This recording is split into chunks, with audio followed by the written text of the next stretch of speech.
यार सबसे पहले तो मुबारकबाद मुल्तान सुल्तान, उनकी मैनेजमेंट, उनके कप्तान, खिलाड़ियों और फैंस को, जो कि 4 बार मुसलसल फाइनल में पहुंचना पीएसएल के। It's just amazing, remarkable performance है। और थोड़ा सा अनलकी रहे कि उन्होंने भी टाइटल जो है वो एक ही मरतबा जीता है। लेकिन मुझे लगता है कि इस सीजन में भी अगेन वो दूसरे टाइटल तक पहुंचने के लिए बहुत करीब आ गए हैं। बट का एक गेम खेला, इसमें कोई शक नहीं है कि अपनी ए परफॉर्मेंस दी है। बट मैं ये जरूर बोलूंगा कि रिगार्डलेस, ये बिल्कुल मैं सही मानता हूं कि मुल्तान सुल्तान ने on a given day Peshawar Germany से बेहतर क्रिकेट खेली, उन्हें एक तरह से आउट क्लास किया। लेकिन ये जो पिच है कराची की, चाहे इस पे अब कल मैच होना है, परसों मैच होना है और फिर फाइनल होना है, लेकिन अगर आपने इस तरह की पिचों पर पीएसएल के मैचेस करवाने हैं, वो भी प्ले ऑफ के, तो भाई माफ कीजिएगा, this is not a good exhibition of PSL big matches. क्योंकि आपको रन्स और थोड़ा सा ना इंटरटेनमेंट फैक्टर भी देखना चाहिए। और एक और बात मैं आपको बता दूं कि आज एमटी स्टेडियम, पता नहीं वो क्यों लोगों को नजर आ रहा था, शुरू में होगा, मैं तब थोड़ा सा पहुंच के सेटल डाउन हुआ तो अराउंड पिशावर की बैटिंग के 15वें ओवर तक स्टेडियम 50-60% था और मैच के एंड तक 70 तक वो हो चुका था, शायद 80 तक भी। तो it was a decent crowd, but I was very disappointed with the pitch and obviously with the Zalmi performance today, but होता है जनाब। और Multan Sultan is the best team of the PSL in the last 4 season. और लेकिन finals में थोड़ा सा इनको भी प्रॉब्लम होता है, तो लेट्स सी फाइनल में कैसे। लेकिन बहुत बहुत मुबारक भाई मुल्तान सुल्तान, शानदार परफॉर्मेंस मोहम्मद रिजवान की अगेन कैप्टनसी। आई थिंक अगर मैं बड़ा फेयर एनालिसिस करूं आज के मैच का और जल्मी की स्ट्रेटेजी का, तो डोंट फॉरगेट के शुमार जोसेफ, लुंगियन गीडी, गस एटकिंसन और फिर अब नवीन, तो ये 4 मेन बॉलर तो इनके अवेलेबल नहीं है। तो ये पहले ही बहुत लिमिटेड रिसोर्स किस्म की बॉलिंग है जिसको रन्स देने पड़ेंगे। आई थिंक जो मुझे ऐसे लगता है कि लाहौर और पिंडी की विकेट के मुकाबले में पेशावर को अब, जाहिर बात है कि मैं कल के मैच में भी बात करता हूँ कोयटा के और मुल्तान के, लेकिन अगर उनको अब स्पेशली इस्लामाबाद जैसी टीम को अगर हराना है और फिर अगर ये होपफुली जीतते हैं, एंड आई होप इंशाल्लाह, तो ये फाइनल में आते हैं और फिर दोबारा मुल्तान के सामने आते हैं। आई थिंक एक चीज तो मुझे समझ में आ रही है कि साइम और बाबर के आउट होने की सूरत में प्लान बी मौजूद होना पड़ेगा। ये इम्पॉसिबल है कि आप 2 प्लेयर्स को नजर में रखकर टूर्नामेंट या फाइनल जीतने की प्लानिंग करो। आई थिंक आपको ये सोचना पड़ेगा कि ये साइम और बाबर का दिन नहीं होगा आज, और फिर आप क्या करेंगे। आई थिंक टीकेसी और हसीब इन विकेटों पर स्पिनर्स को उस तरह से नहीं खेल पा रहे, या उस तरह से जज नहीं कर पा रहे, या उस तरह की प्लानिंग नहीं कर पा रहे जिस तरह की एक बाबर या साइम के अंदर क्वालिटी है। टॉम कॉलर, कैटमोर और हसीब और इवन हारिस, आज तो हारिस वैसे इस मुश्किल विकेट पे बुरा स्टार्ट नहीं था उनका साइम के विकेट गिरने के बाद, लेकिन आई थिंक जल्मी को शायद मुझे लगता है कि इस तरह की जो सूरत हाल बनी है उसमें उनको टीकेसी और हसीब में से किसी एक की जगह, या इवन शायद हारिस की जगह, आपको आसिफ अली को लाना पड़ेगा। हारिस को मैं थोड़ा मार्जिन इसलिए दूंगा कि वो अपने शॉट्स खेलता है और एक दफा अगर आपका रन रेट चल पड़ता है, बाबर अगर लंबा जाते हैं तो फिर आपकी बेस ऊपर ठीक बनती है। बट नीचे जल्मी को प्रॉब्लम हो रही है, चूंकि आज मुझे समझ नहीं आई कि आमिर जमाल जिनकी बहुत अच्छे रन थे वो भी बहुत डीप नीचे आए, वॉल्टर को ऊपर भेज दिया गया। मुझे लगता है कि आमिर जमाल जैसे प्लेयर को आपको थोड़ा सा ज्यादा बेहतर यूटिलाइज करना चाहिए था उस सिचुएशन में जहां आपको रन चाहिए थे, चूंकि तकरीबन ऐसी सिचुएशन पे आई थी जहाँ 15 ओवर में 100 रन थे और आखिरी 5 ओवर में तकरीबन आप एक मौके पे लग रहा था जल्मी 160 को टच कर सकता है, बट फिर 140 में रह गए। और उसके बाद मुल्तान सुल्तान एक ऐसी टीम है जिनको आप नहीं हरा सकते 140 में, 170 यहाँ चाहिए था कम अज कम। और फिर डोंट फॉरगेट कि जल्मी की ऑलरेडी जो रिसोर्स हैं बॉलिंग में वो कम हुई हुई हैं। आई थिंक एक और चीज जो जल्मी को शायद करने की जरूरत है वो ये है कि अपने स्पिन डिपार्टमेंट को स्ट्रेंथन करना पड़ेगा, क्योंकि मेरा अपना ये ख्याल है कि सलमान इरशाद, नवीन के जाने के बाद आई थिंक आरिफ याकूब शायद एक बेहतर ऑप्शन होंगे इस तरह की विकेट पे। आपको थोड़ा सा अपना, मुझे लगता है कि कोचिंग स्टाफ को और मे भी मैनेजमेंट को ना एक नया पैंतरा घुमाना पड़ेगा कि टीमों को हैरान करना है।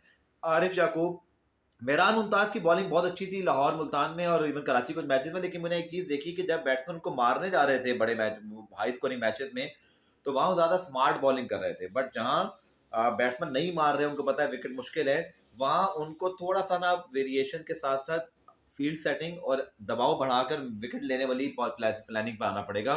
बिकॉज जब आपको छक्के चौके मारने जाते हैं बैट्समैन, तो वहां गेंद खड़ी हो जाना, हालांकि आज उन्होंने कॉटन बॉल अच्छा किया, लेकिन स्टिल मैं समझता हूँ कि उनको कुछ और इम्पैक्ट डालना पड़ेगा। जल्मी को अपने मिडल ऑर्डर में एक ऐसा प्लेयर आसिफ अली जैसा लाना पड़ेगा जो स्पिनर्स पे अटैक कर सकता हो और आमिर जमाल थोड़ा सा ऊपर आए बजाय इसके कि नीचे।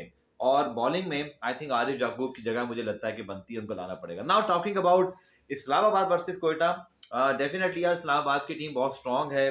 उनका मेथड, उनके ओवरऑल परफॉर्मेंस सीजन में, कोयटा का 4 साल बाद तो प्ले ऑफ में आना हुआ है, बट आई स्टिल फील कि एलिमिनेटर कभी भी एक किसी टीम कोई क्लियर फेवरेट नहीं होता। इसमें जरूर ऊंच नीच जाते हैं, ऐसे लम्हात आते हैं जहां पर प्रेशर आता है एलिमिनेशन का, वो बहुत बड़ा होता है। और एक अलग ही एनर्जी और स्पिरिट से ये मैच खेला जाएगा जब आप देखिए कल, चूंकि आज तो क्वालिफायर था, वो डर खौफ और वो जो एक डेस्परेशन, वो आपको कल के मैच में नजर आएगी ना, वो देखने वाली होगी क्योंकि वो एलिमिनेटर है। एंड आई फील कि जो इस्लामाबाद की टीम है उसको एज जरूर है, बट कोयटा के पास 2-3 ऑप्शन बहुत अच्छे हैं। एक जो बेस्ट चीज है उनकी बॉलिंग में वो ये है कि आमिर अप फ्रंट, डेथ और बीच में अकील और वो जो अबरार की बॉलिंग, आई थिंक ये बहुत बड़ा फैक्टर होगा इस मैच के अंदर, बिकॉज ये उनकी एक कोर स्ट्रेंथ है। बट बैटिंग में यार सीधी सी बात है, they are heavily rely on the individual brilliance of either या तो रॉय कुछ करें स्पेशल, बहुत ही स्पेक्टेकुलर जो वो नहीं कर पा रहे, और राइली रोसो भी पूरी तरह आउट ऑफ फॉर्म है। अदरफोर्ड ने एक मैच जितवाया, बट ओवरऑल बैटिंग जो है ना वो थ्रेटनिंग नहीं लग रही। I think they needs either Jason Roy और Rilee Rossouw to step in. हालांकि सऊद शकील बहुत डिसेंट कर रहे हैं, लेकिन चूंकि ये दो मेजर प्लेयर नहीं कर पा रहे, तो इसकी वजह से जो ओवरऑल टीम है वो वीक हुई है। इस्लामाबाद दूसरी जानिब आई थिंक अगर अपना एक गेम खेलते हैं, पोटेंशियल पे खेलते हैं और रोक लेते हैं किसी इंडिविजुअल ब्रिलियंस की कोयटा को, तो मुझे लगता है कि उनको शायद मुझे लगता है कि ज़्यादा मुश्किल नहीं होनी चाहिए। लेकिन as I know, as I said के जो एलिमिनेटर्स हैं इसमें मोमेंट्स आपके ना मैच को तब्दील कर देते हैं। यू नेवर नो भाई कि जैसन रॉय पहले 5 में 50 मार दें, और लेकिन विकेट ऐसी नहीं है, तो विकेट को रीड करके ना आपको आना पड़ेगा। Multan Sultan are just absolutely absolutely professionals. उनका जो अप्रोच है गेम की तरफ, look at how Rizwan played, even Yasir and then the other player, जिन्होंने चेस बिल्कुल स्मूथ रखी, उन्होंने कोई डेस्परेशन नहीं दिखाई, कोई विकेट नहीं दी, कोई पागल मोमेंट नहीं आया, मैडनेस मोमेंट के जी कोई अजीब शॉट खेल दें, को रन आउट हो जाए। Very safe and professional cricket, यही इस्लामाबाद को कल खेलनी पड़ेगी। मेरे ख्याल में कोयटा को बहुत स्पेशल खेलना पड़ेगा मुल्तान को हराने के लिए, सॉरी इस्लामाबाद को हराने के लिए। बट एक चीज अगेन, पिच फैक्टर। इस पिच पे इस्लामाबाद पहले बैटिंग करते हुए क्या 200 रन बनाना चाहेगा, और फिर कहीं 140s में वो भी फिनिश करें, ये भी बहुत दिलचस्प होगा देखना कि उनकी बैटिंग कैसे अप्रोच करती है, बिकॉज वो तो दे मार 4.5 वाली क्रिकेट खेलते हैं। कोयटा को यही इस्लामाबाद को पकड़ने की जरूरत है कि आप उनकी बैटिंग की जो स्ट्रेंथ है जिसमें उन्होंने दे मार 4.5 करना है, वहाँ पिच पर अपनी पिच को देखते हुए स्ट्रेंथ को, अपनी स्पिन डिपार्टमेंट को जितना जल्दी और जितना इफेक्टिवली इस्तेमाल कर सकते हैं आप प्रेशर में लाएंगे। लेकिन आप देखिएगा कि इस्लामाबाद की जो बैटिंग डेप्थ है ना, वो उनको कहीं ना कहीं उठा देती है, यानी वहीं आजम या नीचे इमाद, वो रिकवरी मूड वहाँ से उनका शुरू हो जाता है। और यही कोयटा को जो है ना इम्तिहान होगा कि अगर वो मैच को बनाते भी हैं तो इस डिपार्टमेंट में ना उनको मुश्किल का सामना है, क्योंकि उनकी बैटिंग में डेप्थ की कमी है। सो लेट्स सी कि क्या कोयटा उस्मान तारिक, अकील और अबरार तीनों के साथ जाकर इस्लामाबाद को बुरी तरह इस चुंगल में फंसाता है, या इस्लामाबाद इसका काउंटर अटैक करते हैं। This is going to be one very good battle. लेकिन Islamabad looks very solid on this. आप ही क्या ओपिनियन है जनाब आज के मैच में, मेरे एनालिसिस और साथ साथ कल के मैच के हवाले से, और साथ साथ बल्कि आज का मैच हो गया, अब तो जल्मी के मैच पर भी तफसीली बात हुई। सैटरडे को फिर जल्मी ने खेलना है, उस पर फिर हम बात करेंगे कल रात को।